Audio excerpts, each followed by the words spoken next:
All right. Well, we've got our two main topics, and then we have Tara's choice of a topic, which I guess still is maybe a mystery, Tara. So we'll find out as we go down the docket here as to perhaps what we're going to talk about and Okay. how quickly my AI tools can give me some comments as to what to say. Because I'll be honest, a lot of the recommendations I don't know. I was not sure. I think that we decided on a defined topic, did we not? I think um, Okay. I think we did. But I'll admit I was a little confused once we got to the Frankenstein bunnies. I kind of you lost me. Yeah. It made national news. Okay. And actually, that's the only reason why I even knew about it is because yesterday, Kurt and I were on a meeting and like the little news, reel at the bottom of your computer that pops up and gives you whatever the latest, it popped up as like, breaking news. So that's the only reason why I even knew about it. I didn't even see it on social media. I saw it on the legitimate news. Uh, Yeah, I mean I think what you sent it from NBC News. Yeah, That's so right. shows you how relevant mainstream media news is right now. We're talking about rabbits with It does warts tell you. on their head. This is good. Well, in other news, we got two topics here that I think are interesting, and we're going to start off with one that I think is relevant for right now. We're getting into football season. I think preseasons go all the way through August. We start NFL football, college football, other things starting in September. I know we're not all huge sports nerds, as we've discussed on other podcasts, but there was this headline that came across, and this is from Morningstar and it was repeated from others. But the headline is three NFL teams are now worth over $10 billion, and one of them cost just 500 when it was founded. That was the Dallas Cowboys, and so it seems that owning a NFL team, what once was kind of a prize only to be had by a billionaire, and a billionaire could own a single team. And that still is the case in some aspects of the game, is almost unobtainable today. And what you've seen is more kind of private equity conglomerates getting together to purchase these teams because they are north of $6 billion to purchase $10 billion, as this article has read. And so the models are changing. The leagues are having to change the ownership models to allow for some of this. These valuations are going crazy. And then there's another side of it that is professional sports teams today, a really good investment. Say, if your retail investor were allowed to get a piece of that, and is it beating, the S&P 500? Is it recession proof in some context because we're still all going to watch sports and you've got the media rights? So I thought we'd unpack it here today. Kurt, I'm going to jump to you first because you do follow some sports. Um, a and this little bit. doesn't just span outside of NFL, or it does span outside of NFL. We've seen it in the NBA as well. I think Mark Cuban's team bought that team and maybe 4, 5, 6x'd it in a short period of time. And so these valuations are kind of getting pretty crazy here. And it doesn't seem like it's going to stop. hmm Yeah, I don't know. I'm not as well versed on it as probably you. Um, but it just seems to be the trend of any other business that becomes unattainable to private owners and it goes to the big conglomerates like BlackRock, State Street, Vanguard, and which already own what 80% of the S&P 500. And now they're Cumulatively, yeah, there's a couple cumulatively, groups that and now they're, collectively have quite which a bit of. they all own each other. So it's so pretty much it's one big conglomerate, and now they're coming after sports teams. So I don't know. I think there's going to be pitfalls in it. You already see it with the NFL. They're still pushing even after all the Sydney Sweeney ads, we're still pushing certain uh, DEI practices and stuff in the NFL this year. You know, we got transgender cheerleaders and all that good stuff still going on. So, which I Yeah. think is, you know, falls downstream from the big corporatist lobbies, instead of private owners having autonomy over their team. So, yeah, I don't know. I don't know much on it. It just seems to be going the same direction as every other money making endeavor in the United States. Yeah, I mean, good point on kind of the single owner model. Certainly, these leagues allowed a certain amount of autonomy. It was your team. You were allowed to, that's why like certain teams, when you go, whether it be NFL or NBA or whatever sports team, like there's a different vibe depending on the team, and that's usually driven right from the top down, just like any company. And so, good point, Kurt. As this continues, Kelly, what do you think?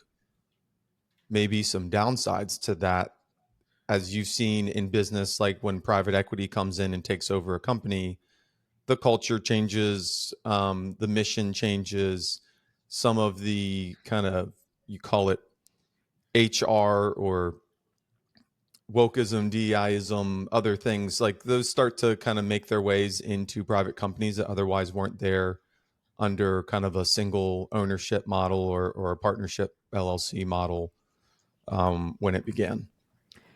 Yeah, I don't think we should be surprised when we see, franchises like this posting, uh, in excess of $10 billion valuations, because some of that is just a result of an economy that is inflated in, raw dollars. So just in everybody's life, I mean, the 30 years ago, making $100,000 was an incredible lifestyle like accomplishment for a small business owner. And today that same accomplishment would really be about $1 million in gross revenue. So it's like if you made six figures 30 years ago, you were killing it. And today, to even kind of say you're playing the game, you got to almost hit 1 million. And that's, I think, just a result of inflation and a growing economy. So we shouldn't be surprised that we see 10+ billion-dollar franchises.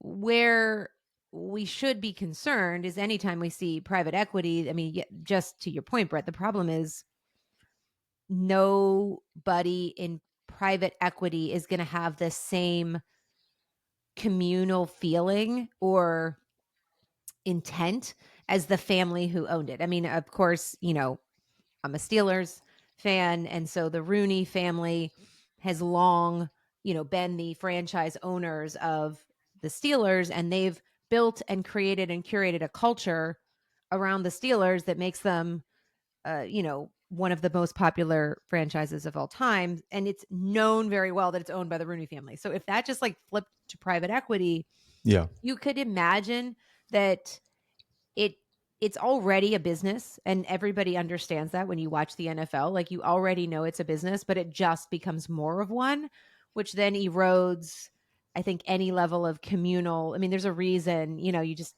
have like communal feelings. Why do people love sports teams? It's because they have some affinity or nostalgia to where they were from, and sometimes it's the family that owns it and the city that it's in or whatever. Yeah. And yeah, I mean, if you're just going to inject it into private equity, you're going to lose it. The question is, does anybody care? I don't know. I don't know Yeah. that anybody's really going to care on a lot of this, unfortunately. Well, do you think, Tara, that it affects the fan base over time? Like, to Kelly's point, take the Rooney family in Pittsburgh.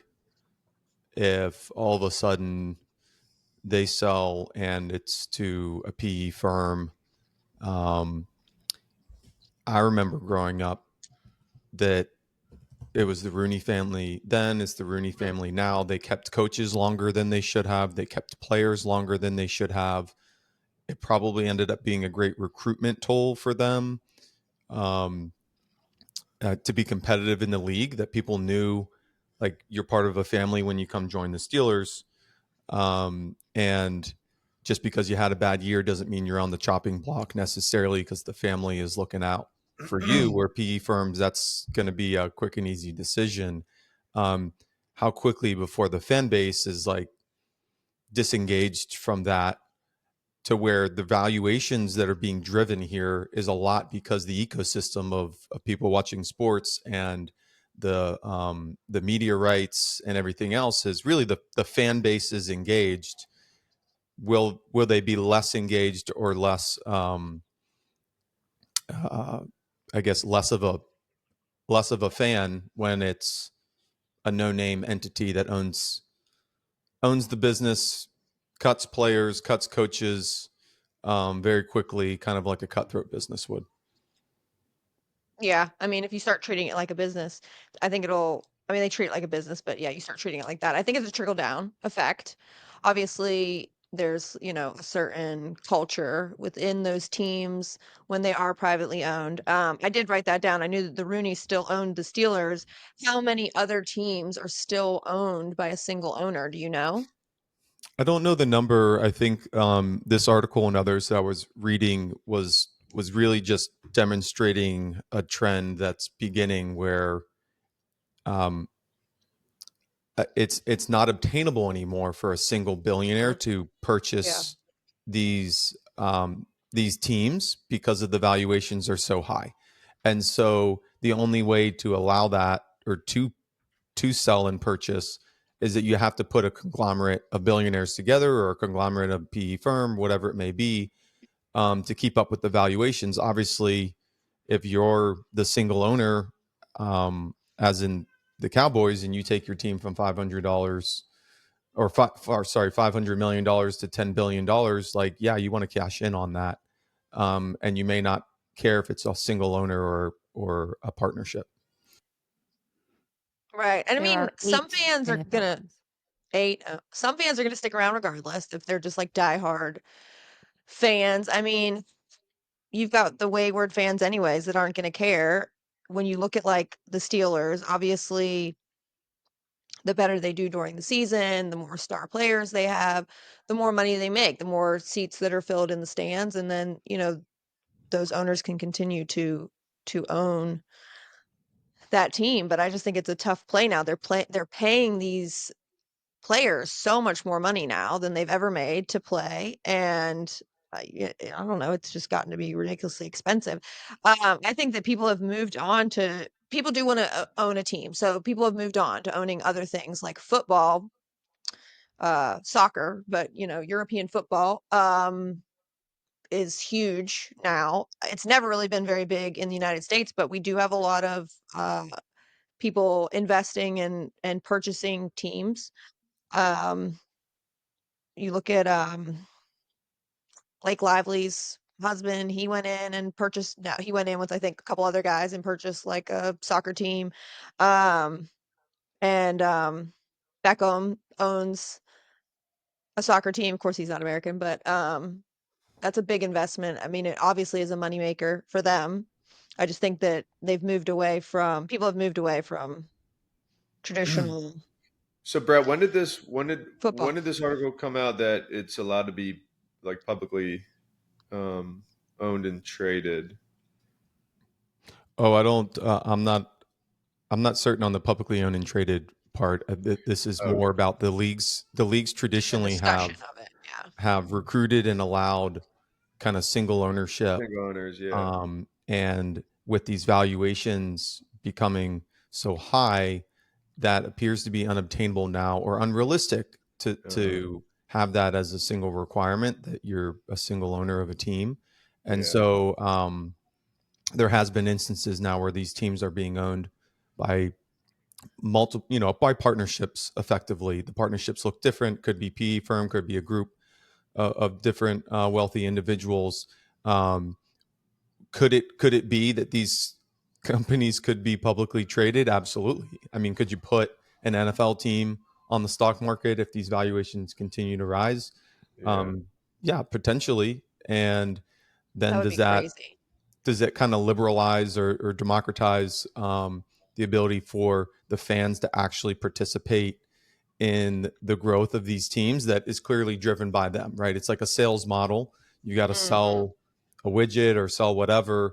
You're selling it to your fans. If your fans can participate in that stock, they're even more, incentivized to purchase a jersey, to show up to the games, because they're getting a small return.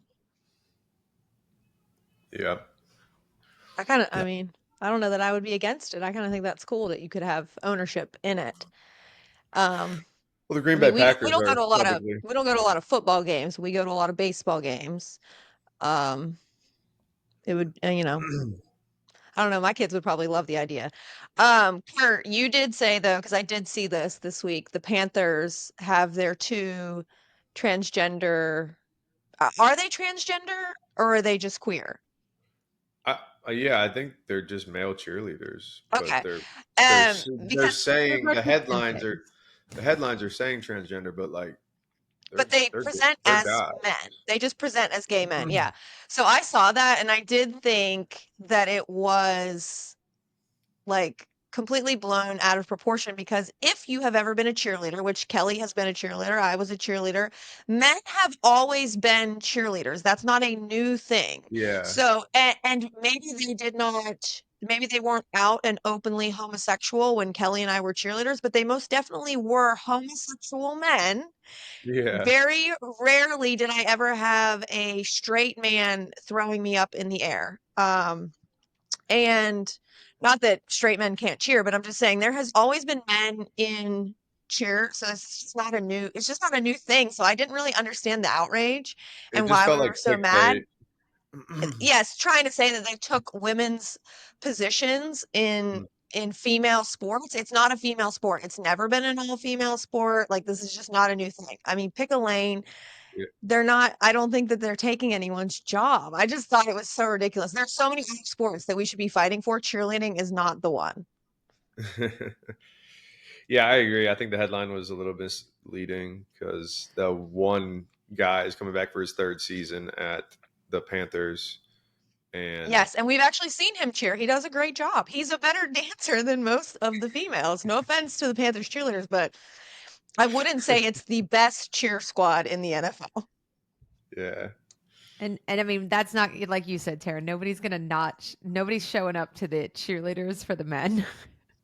I know. Just foolishness. Absolutely ridiculous. but I was more speaking on like um the headlines and Right. Yes, I know. I know trying you're not a fan either. I'm just saying. trying to push a certain kind of agenda, and I think that usually comes downstream of when the corporatists kind of take over. That's when you see all these programs get pushed onto the public. Mm-hmm. Yeah. And I mean, look, there's a lot that's out of any individual's control. I would say, at the end of the day, it comes back to the fans. And it's also like it's the same in the business economy, right? If a company makes a decision that you disagree with, you can choose as a customer, right, to not purchase, to boycott, to whatever you can do as a consumer. I think the same goes as a fan. And so hopefully fans will keep new business ownership models for these sports teams in check, that at the end of the day it's all about the fans. And that's why you're seeing, Tara, things like the banana ball Yeah. on such a rise, because when you follow the guy who started that, his whole thing is like, we are here just for the fans. It's an entire fan Absolutely. experience. And he has Mhm. blown up over the last few years with that one mission. Really is like, we are here to entertain, we are here to take care of the fans, we are here to keep tickets affordable. Well, And that's what it's all about. And he's been asked recently whether he would sell the business, because obviously I'm sure he's growing and had many expanding. offers. Yeah. Um, Mm-hmm. and he said no, for those reasons, right? Like, if I sell the business, I'm the one keeping kind of the mission and the fan experience alive, and you hand that over to somebody else, and in 5 years Banana Ball is no longer, right? They Right. forgot about the fans and they started focusing solely on the revenue and the Mhm. profit. I mean, Yeah. that's like such a family style organization. I don't know if have you ever been to one of the games, Brett? No, we missed the one. They came to Greenville, or I know they we've went been to on the the wait list for years. yeah. Well, I can tell you But if this: when they were in Charlotte, that was more fanfare than. So soccer has become the dominant sport in Charlotte because basketball is always kind of whatever. The Panthers have been lackluster the past, I don't know, 10 seasons. So soccer has really been our big sport in downtown, Yeah. and the streets are packed, it's lively, it's energetic. When the Savannah Bananas came and they played back-to-back nights, right, I've never seen so much traffic in it's Uptown crazy. before. It was insane, and it was all mainly families, and Mhm. the memorabilia and the merchandise. I mean, it was the entire Uptown area was either in Mhm. yellow or pink. I guess pink was whatever team they were playing. And I was just blown away because I really hadn't been paying attention to them. I didn't know who they were. So the fact that they could sell out Bank of America Stadium 2 days in a Mhm. row was pretty intense, and it was great for the Charlotte Metro. Yeah. Their tickets are sold out like through them immediately. You're on a wait list, and then they go out to the For people like who a are year like, in advance. yeah, but Yeah, then you can buy them off of these other sites. I mean, and they're like $300 a pop. Like they're so expensive. But when you go to the regular ticket prices are not that expensive. It's just that these third parties have figured out that they can profit off of it. But when you go to the games, like everything's included. So food and drink is like included. You don't, it's no additional cost to you. And then, yeah, they try to incorporate the fans. And when they started, so Phoenix has been watching them on YouTube like from day one. So when they started, it was just these college kids that would play in the summer, Banana Mhm. Ball, Savannah Bananas, and they stay like they would get families to house these boys. They were living in like pool houses. It's not like they were making any money. And they really kind of grew on social media of YouTube originally, and then, of course, took off and added all these additional teams where now they have like the firefighters, which I think are based in California. But I mean, it's like the Harlem Globetrotters is kind of what he's created because these boys are athletes, but they're also entertainers and they go out there and dance and, do all the TikTok trends. And I mean, Yeah. it's very entertaining. Like you can see yeah, why.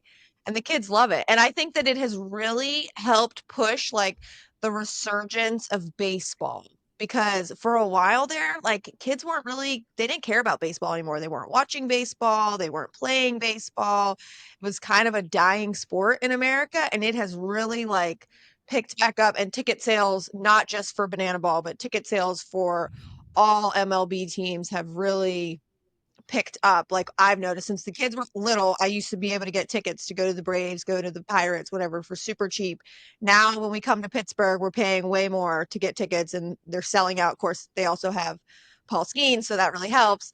But same thing, like the Braves, like the tickets are, $100 a pop. We're not getting cheap seats anymore because they're filling the stands again. And I think it's great.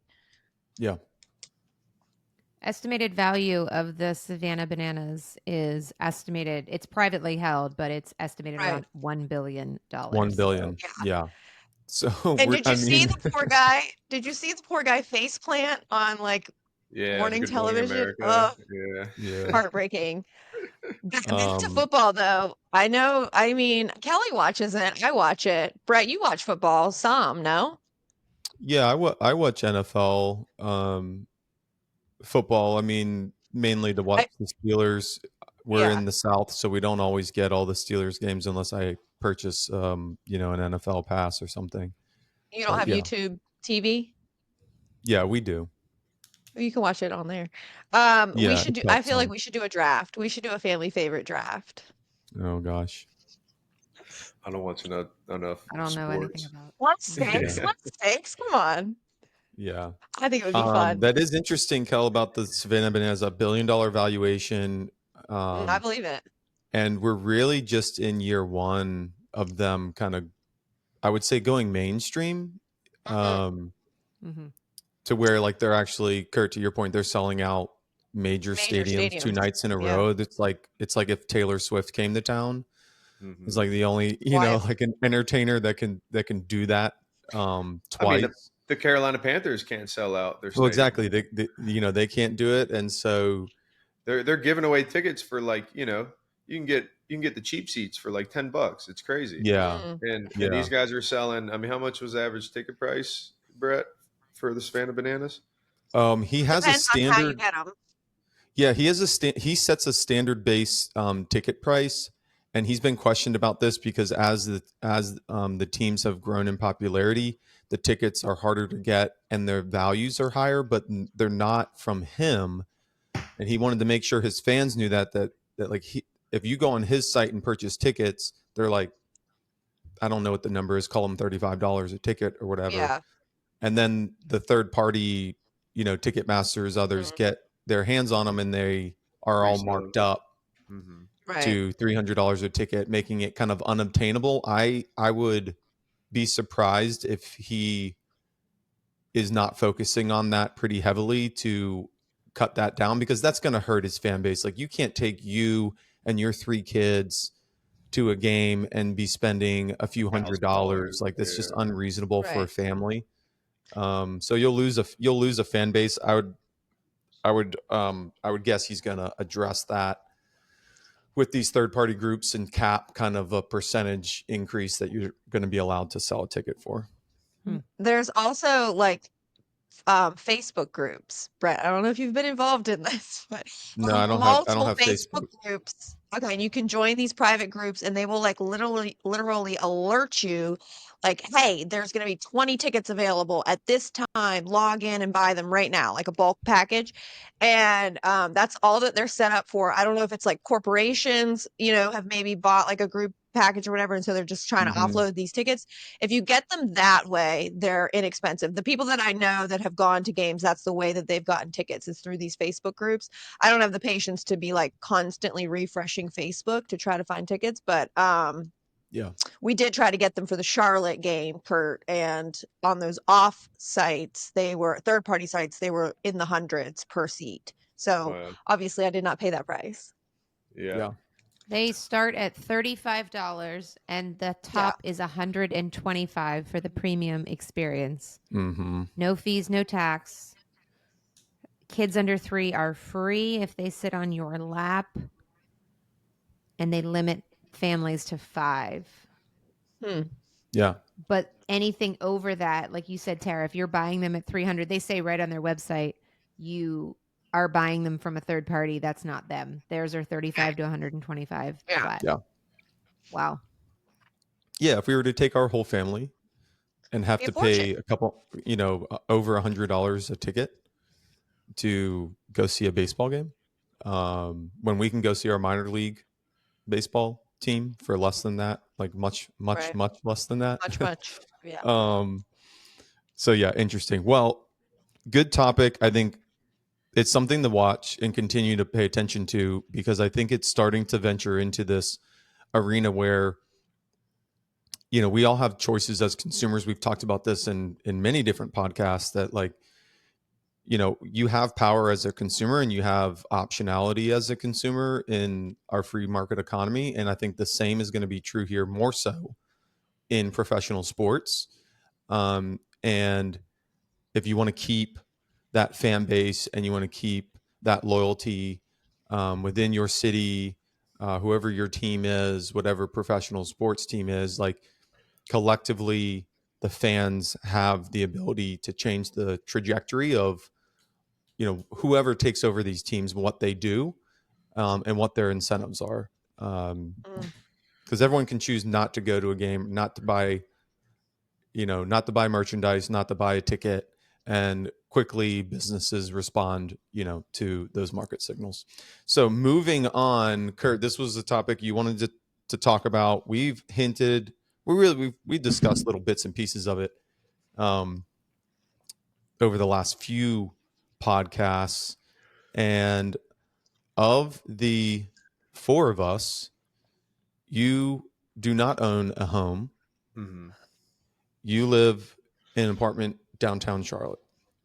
And so the discussion is, and the question, I put a couple of questions out there, but really the first one, and you can answer them in any which way or not answer them at all, but are we in a housing bubble of just unaffordable housing? Like, is this just a bubble that houses today right now are unaffordable, but the cost will come down, the bubble will burst, affordability will be there again?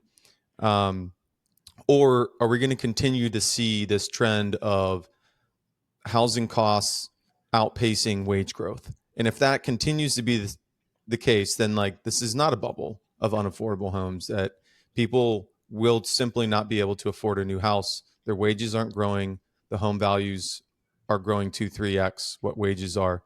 And then are the younger generations just completely priced out of the market with those metrics? And I remember growing up, remember even when we moved to Charlotte, thinking, and really it was at the time fact, like $1 million home was like a big flex, right? Like you lived in $1 million house. Today, at least around Greenville where we live, $1 million home is like a standard 2-story house on a good street, nothing special, no landscaping, doesn't even have to be a new home. Oh, Really? I'm serious, Cal. Yeah, it's pretty crazy. I know that's isolated, but it seems that in certain pockets of the US, like $1 million home is not a flex anymore. It is becoming more and more of like, that's a decent home for your family, and it appears to be completely unobtainable in today's market, particularly if you're living in or you're working in and around a city center. So, Kurt, what say you on this this housing crisis, as some would say? I think time will test that out here. I think some of it is like we've done it to ourselves for the sake of convenience. Like I don't need to live uptown. I don't need to be paying an exorbitant amount of rent for 1,200 square feet.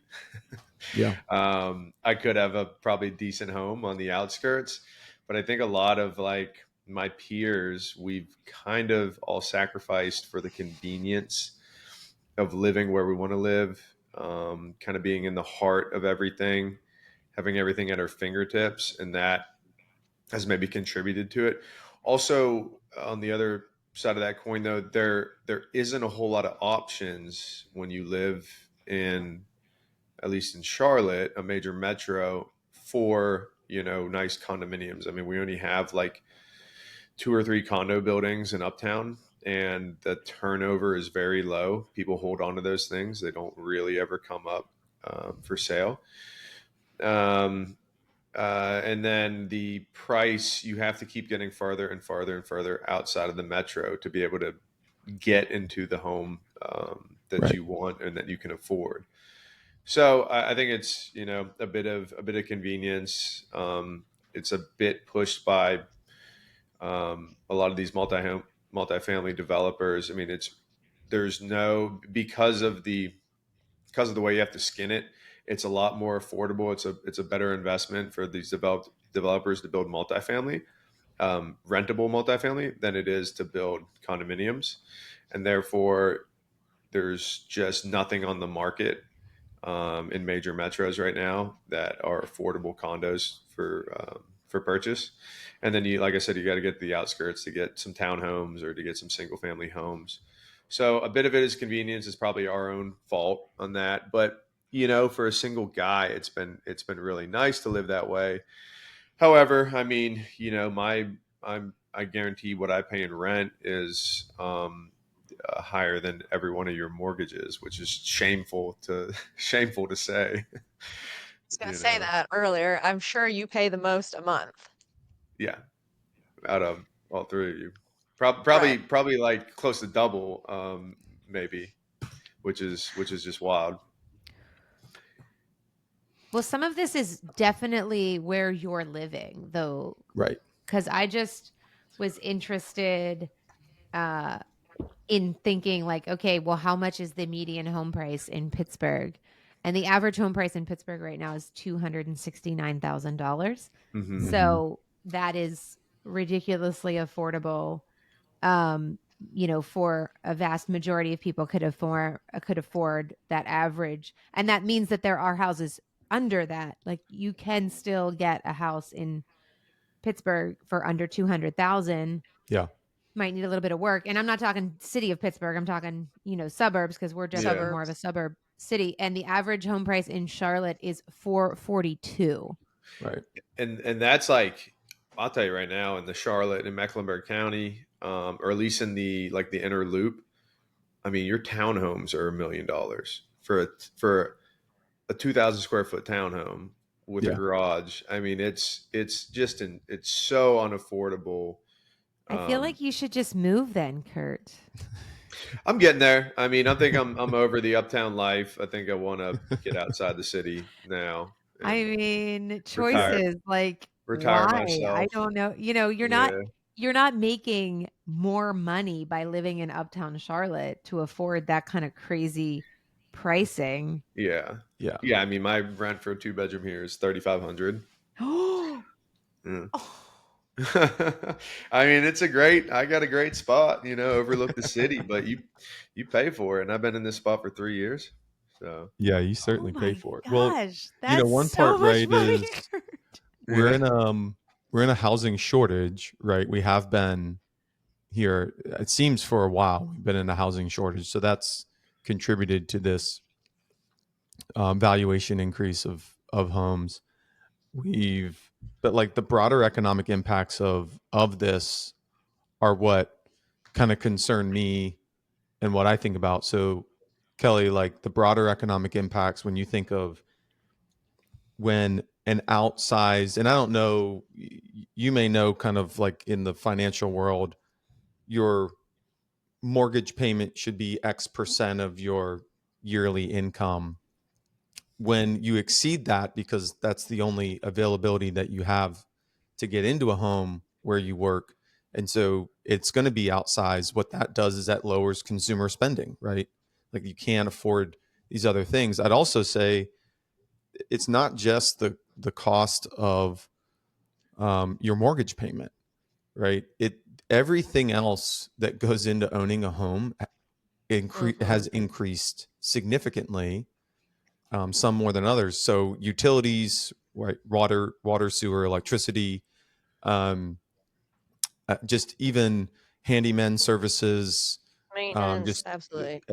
anything you can think of. We just had an HVAC unit go out this summer. We had to replace, paid over double for this one than we did for the previous one that went out a few years back. And you can start seeing the accumulation of what that means to own a home.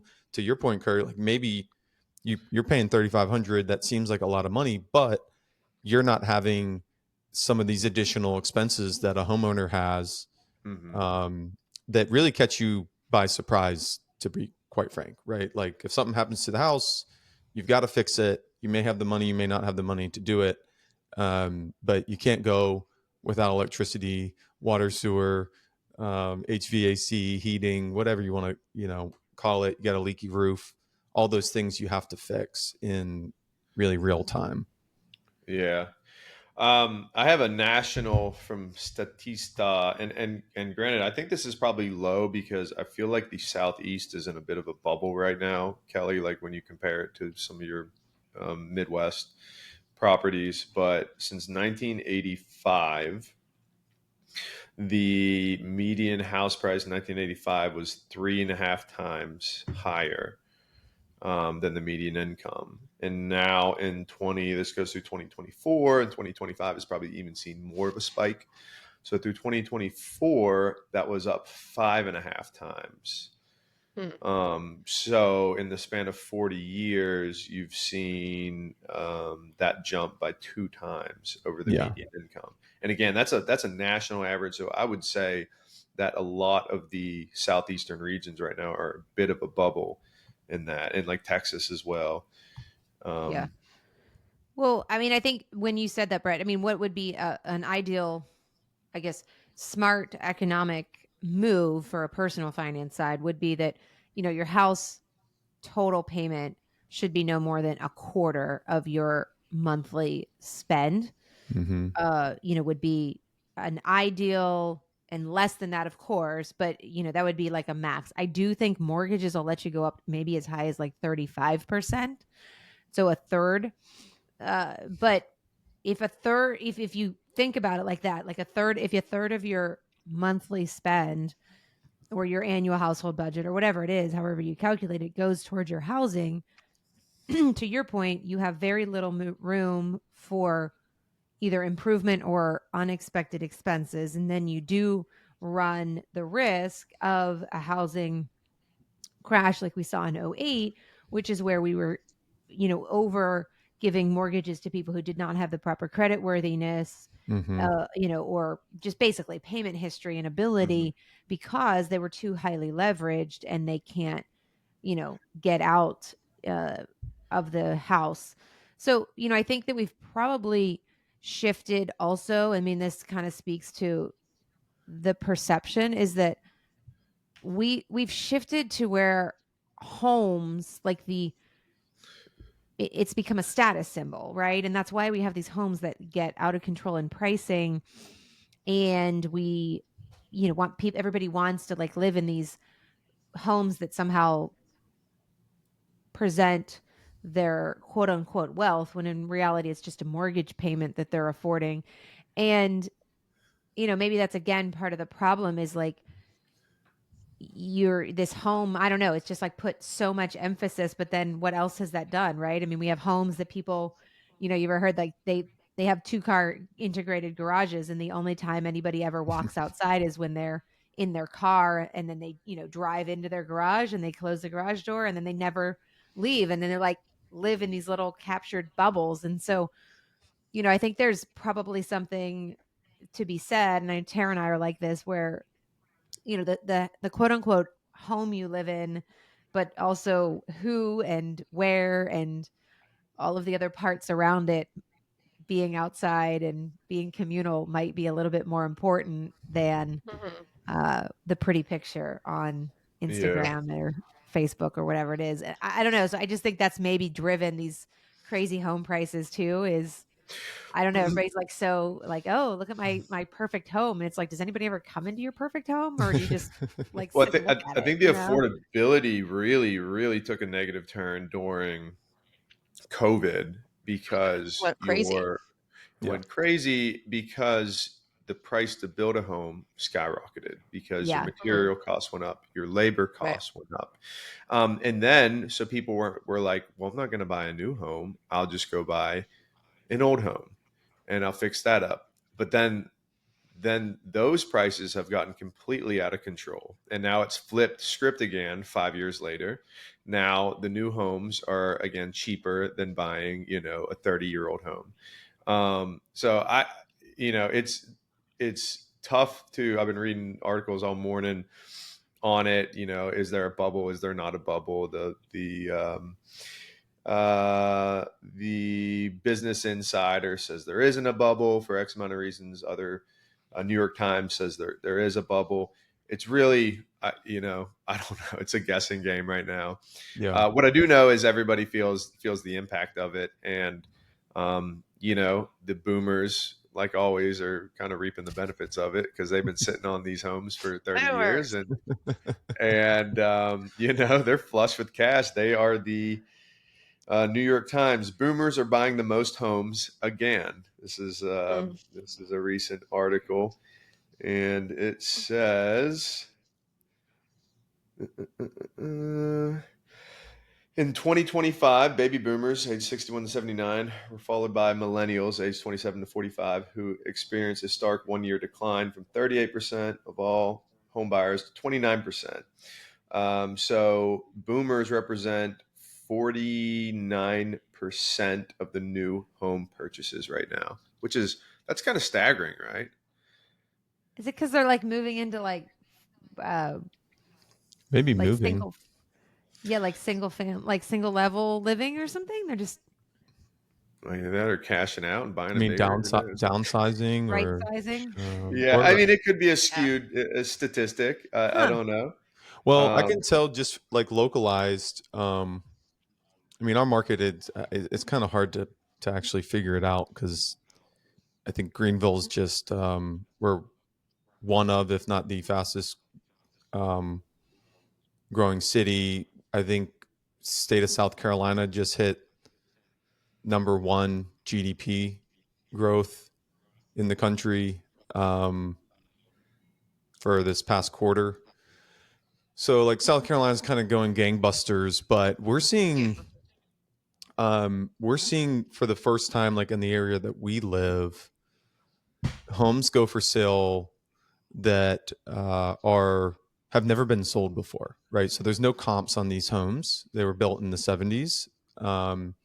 And so these are the boomers, or yes, I guess most of them would be boomers to some extent. They're moving out and they're cashing in on, a house that they purchased or built for themselves, and the valuations have been really high. And so they're moving out, but it's making that home unaffordable to most.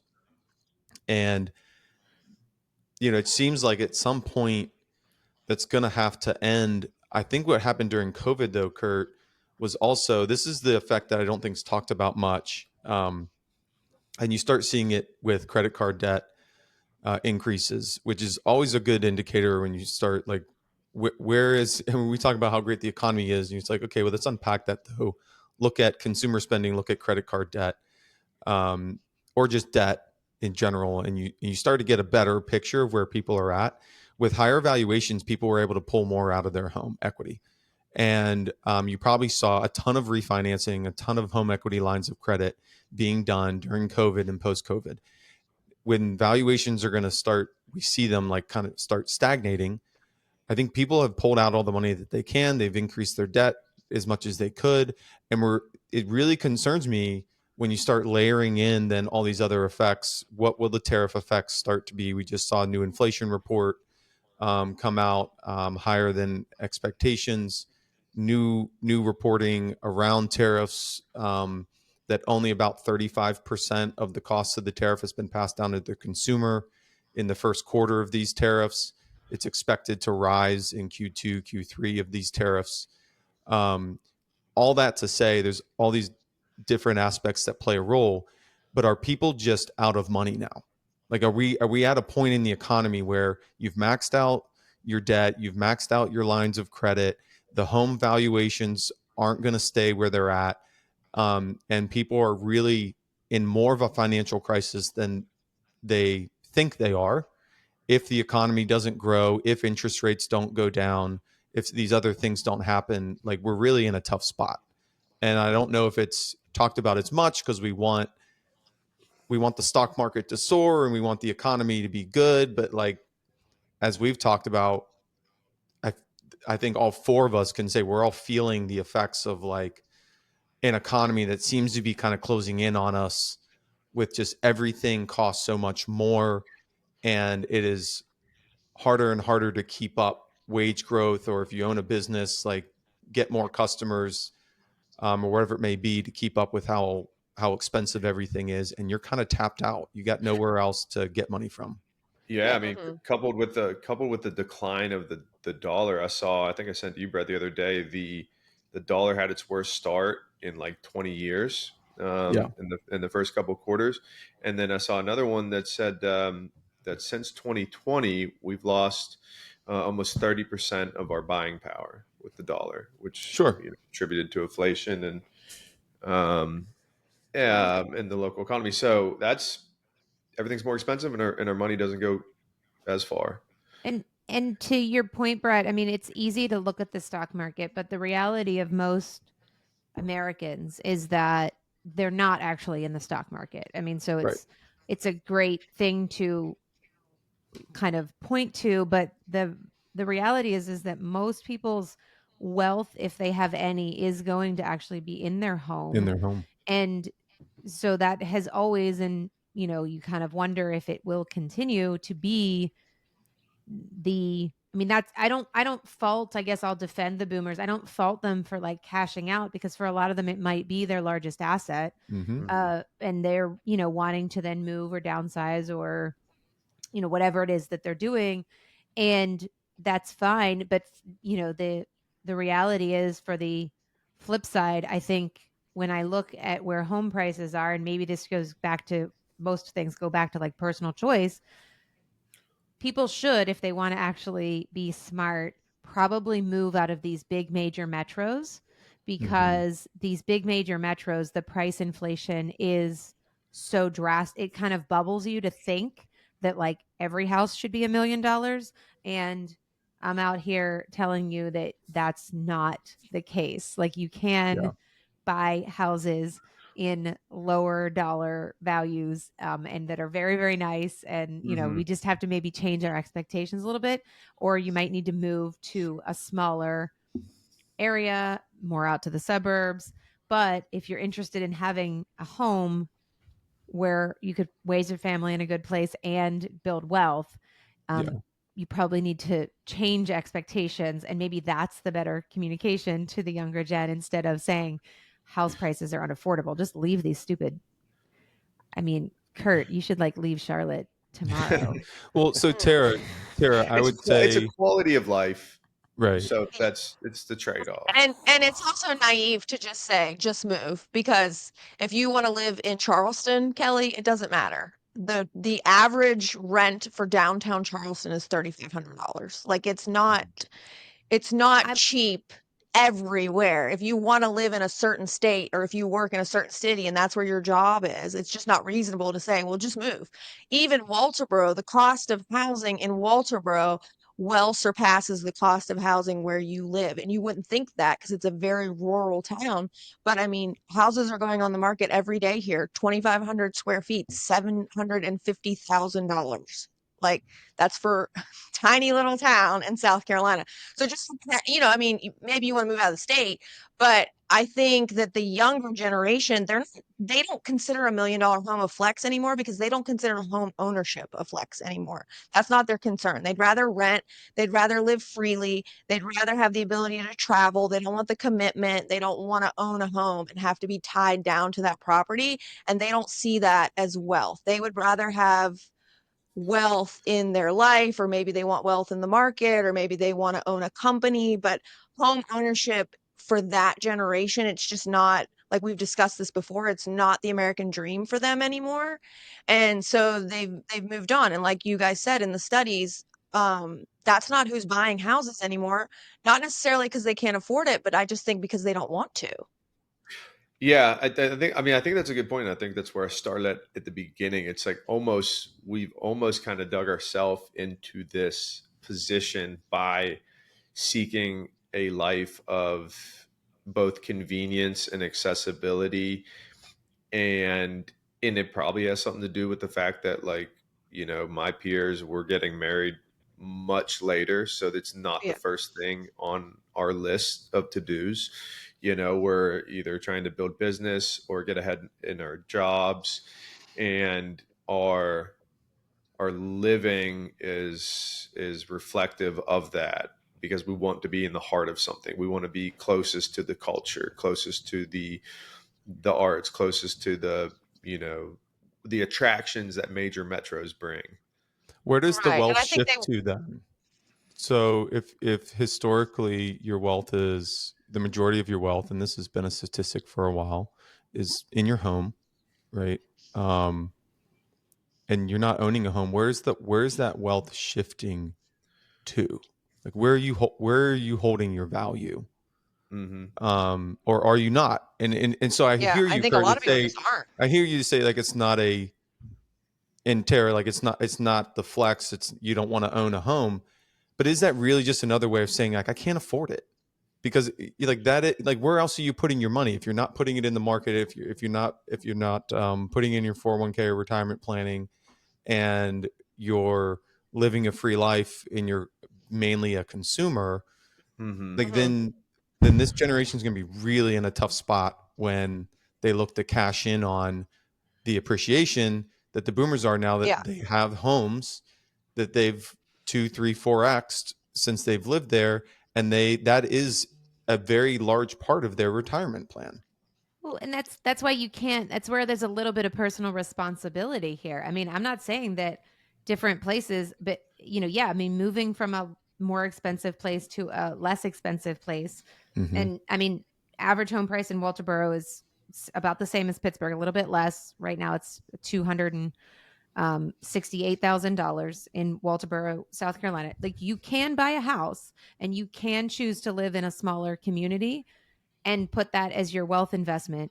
If you don't, then don't be also, like, on the flip side, mad because, I mean, that's where I guess I'm a little bit on the defend the boomers. Like, we can't be like, oh, but you guys had it better. I mean, you're choosing not to. And if everybody shows you statistically that owning your home is the largest wealth generating, tool, Asset. and then you're just like, I know we want to live free and travel, fine. But if you're not turning around and investing it into something else, you can't wake up and be mad about it and then say, but, it's so much more expensive. I mean, Yeah.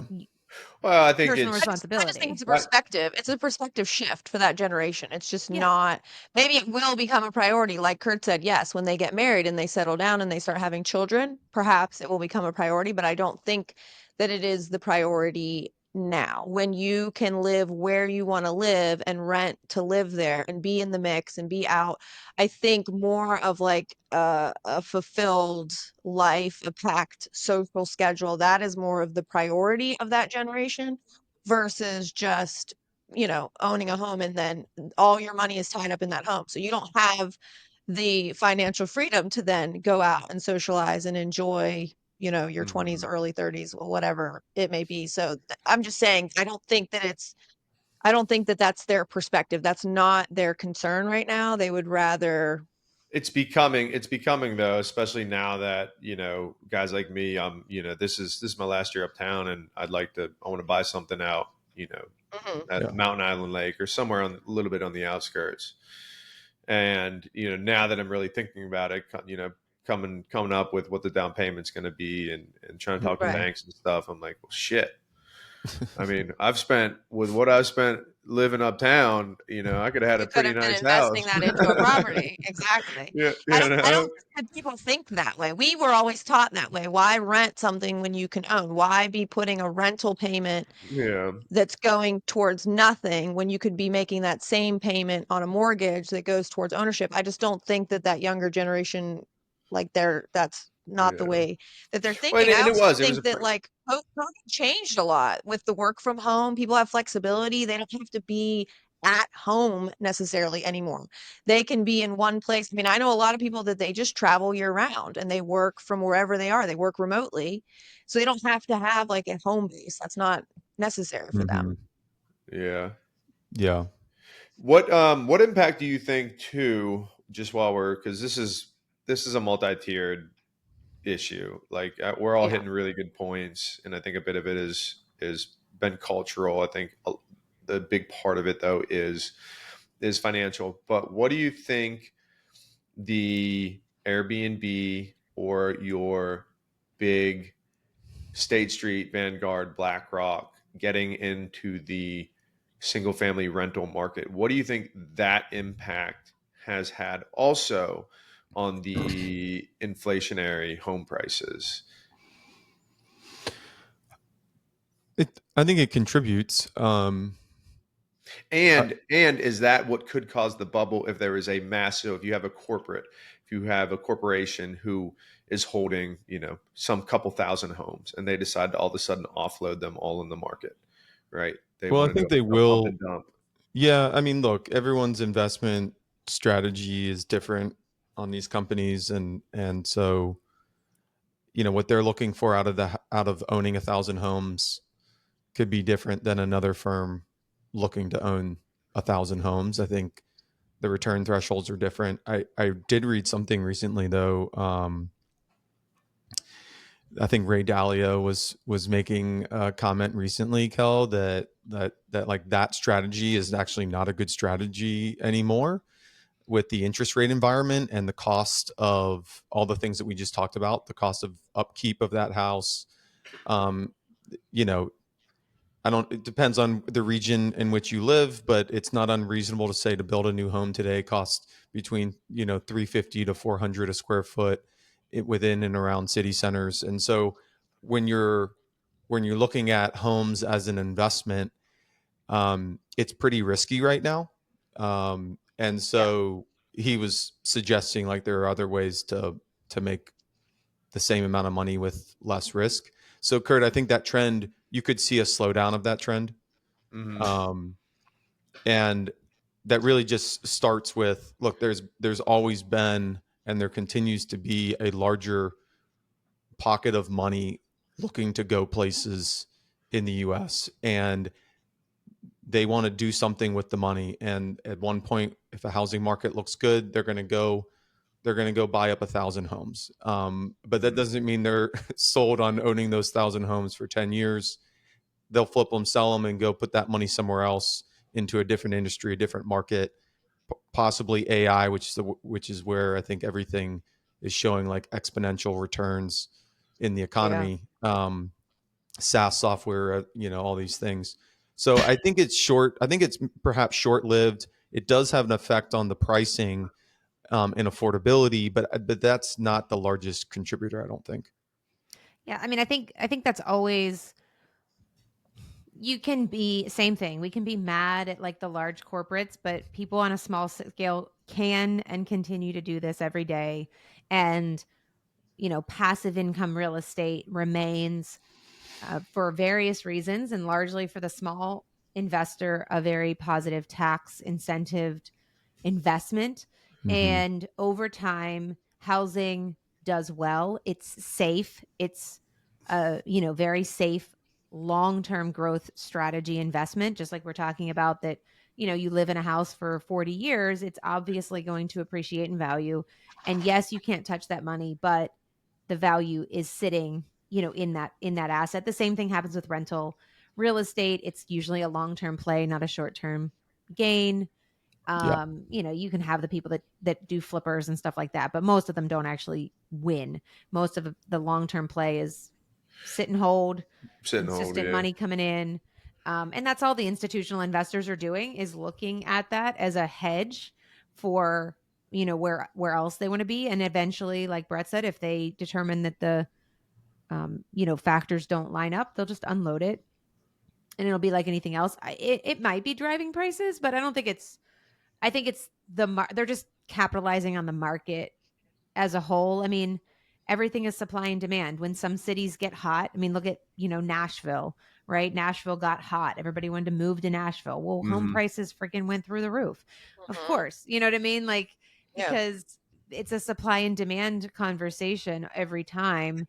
That's just, I mean, that's just basic economics. So Yeah. actually, it's funny you brought up Nashville because I saw an article the other day, and it was saying how they have a massive supply of luxury apartments unrented, like staggering, like 60% of these new luxury apartments that were all built during the COVID area, they're unrented because they're priced like what I'm paying uptown, and people I think are like, screw this, like I'm not doing so maybe the market is kind of shifting in another direction where people are tired of paying these outrageous rents just to live for a lifestyle, and they're going to start moving to the outskirts a little bit. And I think you're seeing that with Airbnb. I mean, Airbnb was hot, and now it's also having a pullback and a decline for, it was like the thing to do. And then it got so, they started stacking it to be so expensive. Like they Hmm. added, every other fee in the book, and people started going, well, wait a second. I mean, it's cool to stay in a house, but also I can stay in a hotel for a Yeah. third of the cost. Yeah. Yeah. And, Now they hotels are shifted. back. Yeah. Yeah, like now hotels are back and they just add Yeah. some amenities there. And so, I mean, these things do cycle. And I think some people win by trying to, ride the wave. But a lot of times they just, like you Yeah. said with Nashville, I mean, they overbuilt. But with Nashville, just because we have a little bit of insight into that city, the infrastructure was not prepared for the influx of people. And so Uh-huh. I think also it sort of maybe waned out very quickly, because it's like all these people are like, oh yeah, move to Nashville. And then they're like, oh my gosh, the road system sucks. We can't get around. Nothing, Mm-hmm. Yeah. Yeah. nothing Yeah. works. And people started moving out into the suburbs outside around Nashville because it's cheaper and better, and more communal, and It is funny how things do come full circle. I swear yeah. taxis are going to be back sooner than later. I mean, well, Uber. This was just the funniest video I saw. It was a stitch on a reel, and it was this Uber executive talking about how he's like, he was so in on it. He's like, all right, so what we've done, we've got an Uber pool. And so we've got a predetermined car that goes a predetermined route where people share the car. And the stitch was like, so you created buses. You just recreated a bus. and Yes. and he thought it was like a revolutionary idea. And it's like, no, you just created a bus route. I mean, Yeah. funny. I actually took a taxi. I don't even know what city I was in just a few weeks ago, because have you noticed now with Uber from airports that Oh, like, so expensive. well, it's also that they make the Uber pickups like on the other side of the. Inconvenient. It's Yeah. so inconvenient. You have to On like some go. on some airports, Cal, it depends on the city. Correct. I It- think I was in Miami. yeah, Uh-huh. I think was in some of that's Miami. like union driven and the old taxi Yeah, union. big city. So the walk was like a mile to get to the freaking Uber when I looked Right. at it. And I walked out and there was a taxi there, and I'm like, "Hey, can you take me here?" He looked at my address and he was like, "Get in." And he drove like I was like, he was flying. Yeah. And I said, "Oh my gosh, I feel like I'm in New York City." He goes, "I moved here from New York City." Yeah. It is. It is. Yeah, he knows how to drive. Yeah. He knew how to Everything's- drive. So it was actually like a funny, more enjoyable experience. And it was the same price. And I hopped in. Yeah. Yeah. Yeah. Well, mobility is a big issue. I mean, I think to solve the housing crisis, if you want to use the term crisis, look, I think there's a lot of factors that go into that. Mobility, transportation, I think is a huge one. And so to your point, Kelly, you're like, well, you can choose to live somewhere else. And it's like, well, yes, to a certain extent, right? If your employer is here, like, yeah, you can choose to drive in to work every day for an hour, right? It's not ideal. You have a family, that's time lost. You're not getting paid for that hour driving. Cost of gas is not really going down. You're still averaging around 3. Cost, just like a cost of owning a home, cost of owning a car is going up, just because labor costs are going up. So the repairman to put a new tire on costs more today than it did yesterday. So all those things start compounding. I think mobility in this country is going to be really important, which goes to infrastructure, road infrastructure. And then I think with the changing of the game too, Kurt, there could be, to your point of Uber, is part of that mobility question, I think, is where autonomous vehicle deployments are going to be pretty interesting in my mind.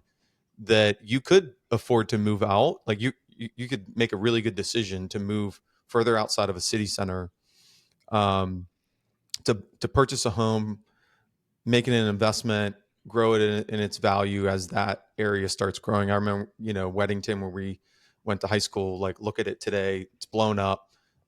It was cow pastures and horse pastures when we moved out there, Yeah. no longer. And so when you start thinking of like what automation can do to where you can have a vehicle that drives you, hands free for 45 minutes, drops you off at work, like that starts making your productivity level, I think, high, and may make it more reasonable for somebody to move out of these unaffordable city centers. But your job may still be in that city center because it's the good high paying job that you need or you want. So I think there's other factors that may come into play here with technology. But it seems like the era of work from home predominantly is kind of gone now. Yeah, It's shifting. it's I mean it's shifting back. All the banks have recalled their employees to like 4 days a week, which Yeah. I've seen a massive increase. Charlotte, one of the largest banking cities in the world, Right. seen a massive increase in traffic again this past year especially. Yeah. Which has been good because it COVID really, the effects of COVID have been such a ripple effect on everything. And we had just last week alone, we had 4 restaurants close uptown. Mm-hmm. Mm-hmm. 4 Wow. restaurants that have probably been kind of delaying that closure for a while, just trying to stretch it out. And so it's still interesting the effects that COVID has kind of played on the major metros. Yeah. I think there's studies though, like the productivity level of an in-office employee versus an at-home employee is obviously well Mhm. higher. Yeah, for sure. I mean, yeah. It's just more welcome now under this Trump economy that people go back into the office and work, and I think that's well accepted. All right, well, moving on, the housing crisis, or maybe you disagree, it's a crisis. The housing issue isn't going away. There'll be more to Mm. talk about it on future podcasts. Tara, topic of the day from Tara. I think I know what it is. I did do some chat GBT, but you may have changed it by now. So tell us what we're talking about on our final topic for the day here. Well, I gave you guys multiple options, but after like this discussion, I feel like we go back to, even though we've already discussed it in the past, what I originally sent you guys like a week ago is that study that came out that basically said, like, if you do not have a irreplaceable skill set, your job will be replaced in the next 5 years by AI. And I do think that it's interesting. I pulled up like a full study while we were talking here, just of what it says as far as like entry level white collar positions, up to 50% job loss is estimated in the next 5 years. Projection global displacement, 85 million jobs will be displaced worldwide by 90, but 97 million new roles will be created. 41% intend to reduce workforce where AI automates work. Surge in demand for AI complementary skills and wage premiums for AI literate workers. So in the next 5 years, especially for routine and entry level white collar roles, data suggests that you will essentially be replaced by AI. So I just think that it's interesting, and I know that we're all pushing, and we've discussed this. I mean, I love AI. I think we all at some point throughout the week use AI in some form to help us in our life, in our work. So I mean, for our younger generation, Brett, for our children, what is that going to look like for them in the workforce? Do they just need to shift focus and learn an AI, skill set, or will jobs eventually be replaced entirely? What jobs I don't. are going to be replaced? Did that article say what jobs we're talking about? Like entry level, we'll go back to like the full entry level white collar jobs. So it'll Here's. eliminate up to, I have a few it'll here. eliminate. Okay, Sorry, Tara. I didn't mean to cut you off. no, you're fine. I think the few, and you already see this. Well, first, let me say this. I don't think the replacing your job, I think, is taken out of context. These things will happen over time, and they already have happened. Like AI is this fancy term today, but some of these companies have been using some version of AI for a while, and you see this already in like we've over the last 5 years. Certainly, you've seen this in customer service. You Yeah, used to talk I to a mean, person, you don't talk you to a never talk person to a person anymore. anymore. Exactly. You used to be able to hit 0 a million times and you'd finally get a person. That you don't even get a person anymore, like that, because the AI tools have gotten better to where these AI agents can actually answer some of your questions. And so I think there's, chat GBT here pulls up like data entry clerks, basic customer support, telemarketers, paralegal assistants, bookkeeping and payroll clerks, retail cashiers, and basic translators. Those are all like high risk jobs. But when you think about that, you're like, well, yeah, but that's been happening over the last decade, right? That we've seen software do more, we've become more efficient. those jobs have already, where there maybe have been 100 telemarketers within that company, there's now 50. They're more efficient. And so I think replacement is a tough term. It makes it feel like somebody's coming in one day and saying, you're all fired. It Right. doesn't happen, that quickly. But we're certainly getting to a point where, yeah, like our kids, I think, are just going to be the positive side. And I think that's the only way to really look at it. Our children are going to be well suited um, to own businesses, start businesses in a much faster pace than any generation before them. And because of AI that is able to do all of those things, and you're starting to see it now with the aggregation of these technologies. And I mean, our company is rolling out all these different things. I'm sure every company is, that really just makes you as an individual able to do 5 different jobs all at once. You can be on this call, there's notes taken for you, translations, writing reports, all with the click of a button. And Kelly, your business, like, there's is certainly a point in time, right, where there are lower level jobs within a growth business like yours that AI will end up doing that, right? That you don't need a Right. person to do. And now, does that mean you're firing the person that did that? Not necessarily. Not necessarily, right? Like if they're if they're incapable of moving into a different position, learning more certifications, whatever, then perhaps yes, right? But if there's somebody that's a growth employee, it just means that maybe now they're just that much more efficient and more valuable to a business, right? That they are able to use these tools to where now they're producing a 2x, 3x workflow than they were without them.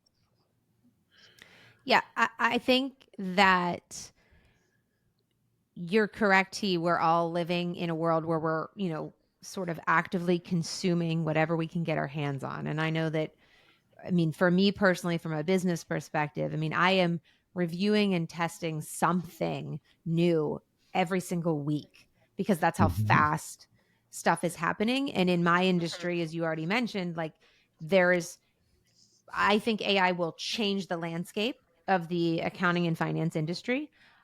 In no way does that mean it will reduce jobs.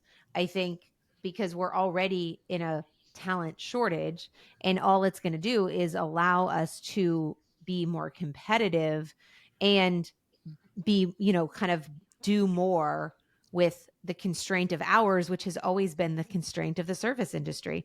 And Yeah. I think that when people are getting so like worked up about AI taking jobs, like they said the same thing when machining came in. They Yeah. said that Right.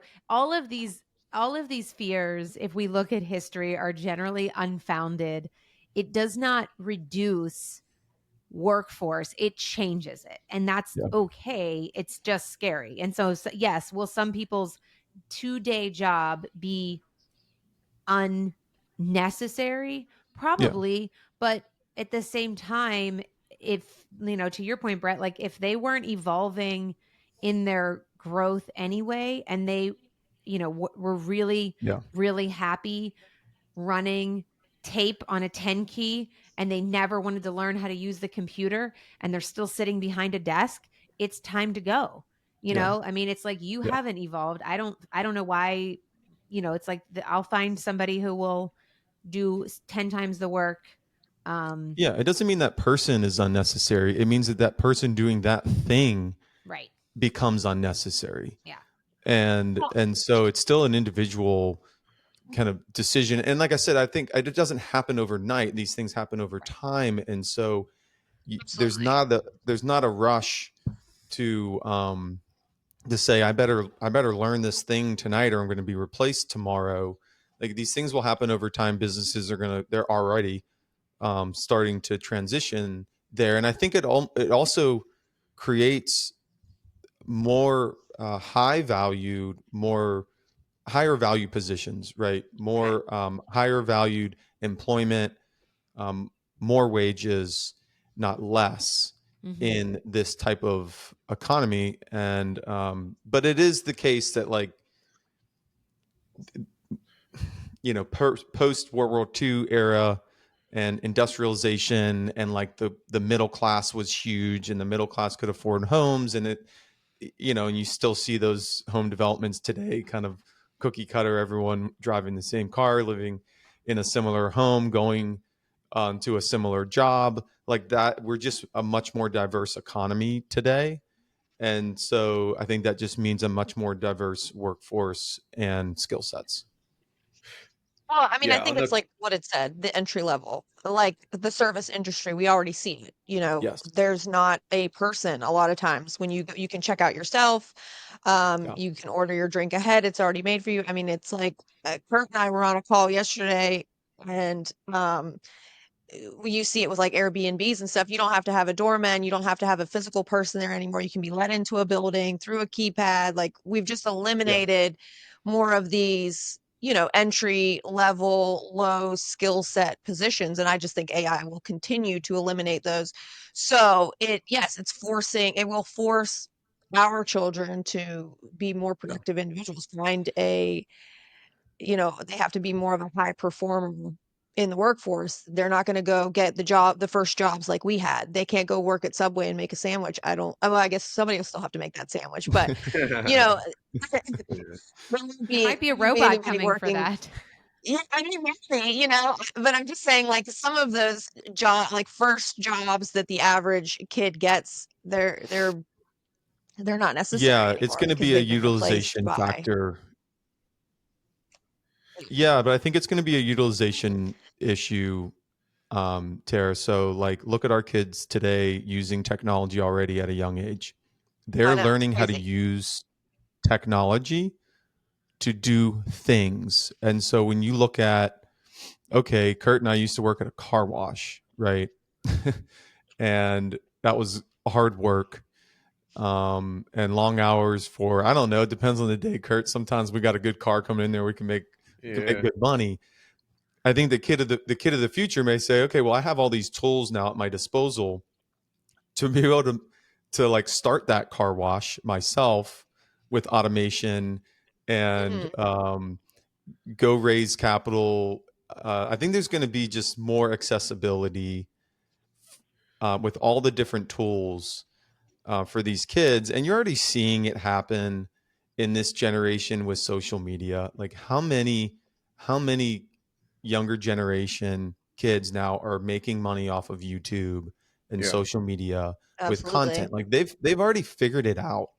And so I don't think it's a stretch for them to be able to take that same spirit and entrepreneurialism, or just that is the new economy. They may not even consider it entrepreneurialism, and Yeah. turn that into like a real business that's actually going to be productive, and manage it all from a cell phone at home. Well, we had a group chat Wow. with some buddies yesterday, actually, and the conclusion of it, the start of the group chat was how do these women spend their entire summers in, Italy, Spain, London, just traveling around? And I think the conclusion was that some of these women are just so savvy with making money remotely, and Mm. having all these little streams of business through their little shops or their TikToks or their Instagram, that they've like figured out the secret sauce to living whatever life they want to live while still making money. Yeah. Yeah, if you Being ever attractive follow, I doesn't think hurt. it's the lazy millionaire on Mm, TikTok. She is somewhere new like every day, travels nonstop because she makes all of her income off of the internet. yeah, Yeah. And like I don't even think it's from content. I think maybe she does like drop shipping or something. Hmm. yeah, But Well, you look at it this way. Okay, take the Uber driver. Like, the Uber driver is going to be replaced, no question, yeah. with AI and automation. Does that mean that that individual is replaced though? No, they can own that autonomous vehicle, put it in a rideshare program, and they're sitting at home making money. And all of a sudden, Amazon did this, when Amazon Prime got real big, they opened up the opportunity for, individual, call them franchisees, sorry, to purchase um, Amazon Prime vehicles like Sprinter vans, right?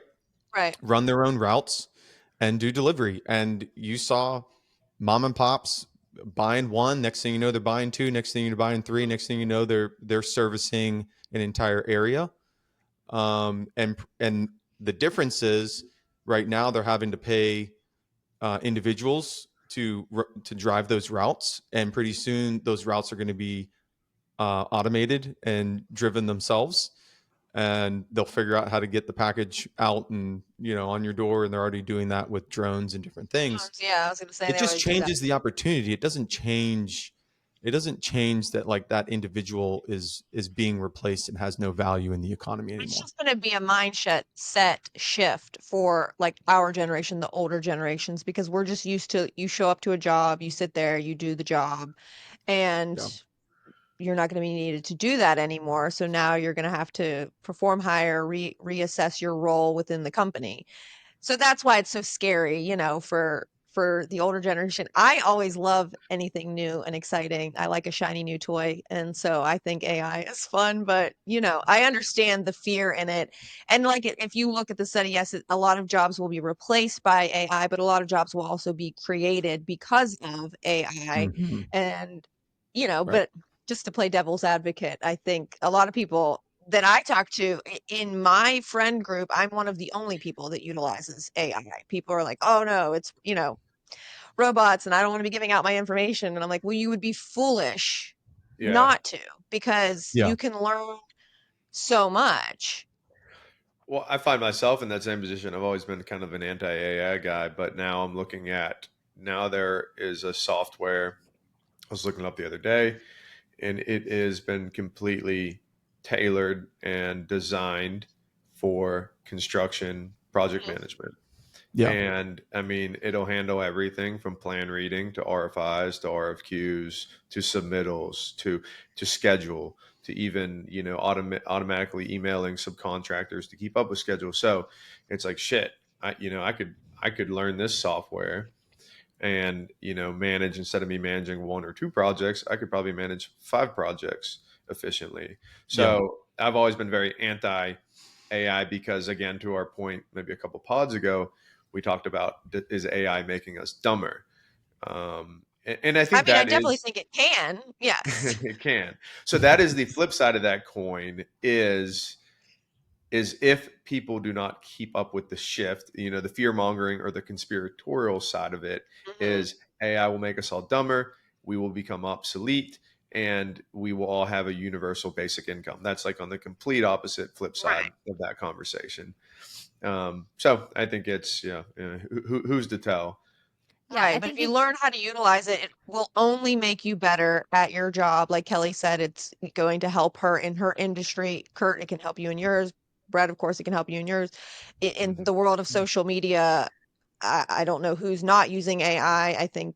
I mean, there is literally a girl who went famous. She's not a girl. I apologize. She is AI.